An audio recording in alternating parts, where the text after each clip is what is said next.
Since childhood, the future queen wanted to be a housewife. She wished to marry a farmer and lead a quiet, happy life. Did royal duty ruin her plans? How did she support children during the war, being a child herself?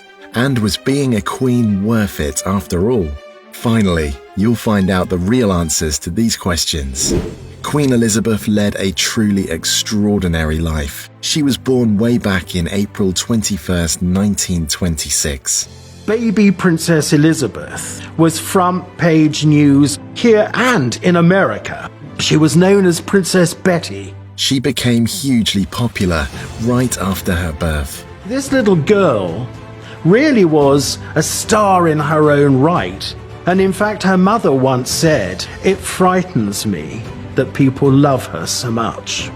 She was never raised as a future Queen of England.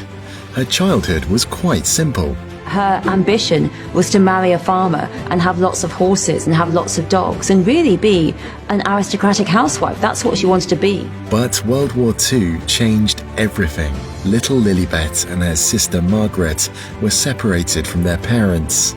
We packed for the weekend and stayed for 5 years. And the feeble barbed wire, of course, wouldn't have kept anybody out, but it kept us in. Margaret and Elizabeth spent 5 years incarcerated at Windsor Castle. From there, she made the first of her famous radio broadcasts in 1940. Thousands of you in this country have had to leave your homes and be separated from your fathers and mothers.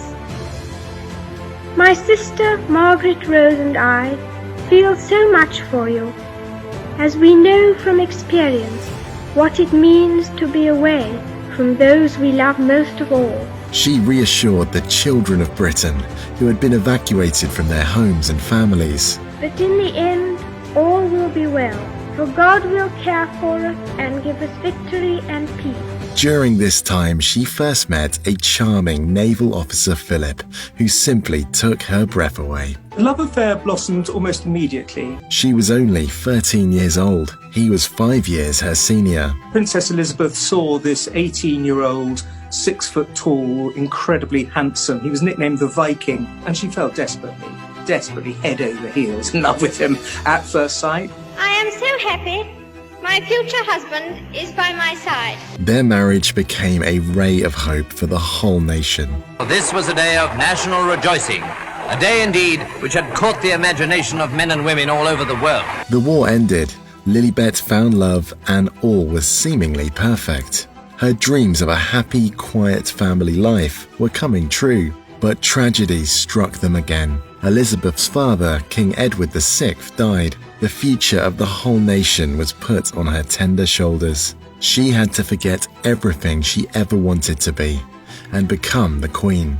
The death of her father had a huge impact on her because suddenly her young marriage, her young children were all but taken away from her. She was Queen. She had specific duties which she had to do, which really left her very little time to see her children. Her loyal husband Philip also gave up his career and kneeled before his wife. It's naturally disappointing because I'd just been promoted to commander. And in fact, the most interesting part of the naval career was just starting. But Elizabeth has always been his priority.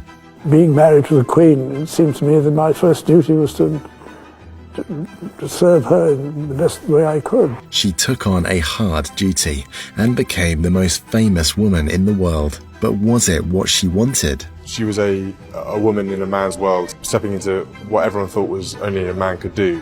I think she really carved her own way in that sense and produced an incredible amount of courage to do the job and to step up to the plate, and she's not let herself or anyone down in the process. And it was a tough job that barely left her any time to be with her children. Official duties meant long absences away from home for the young Queen.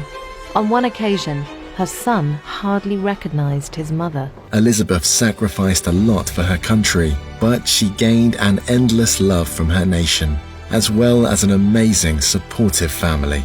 Around her 95th birthday, she parted with the love of her life, the late Prince Philip, though she found enough strength within herself to smile and continue her hard work. Grief is the price we pay for love. And now it was her time to reunite with him forever. The Queen will be dearly missed and never forgotten. Rest in peace.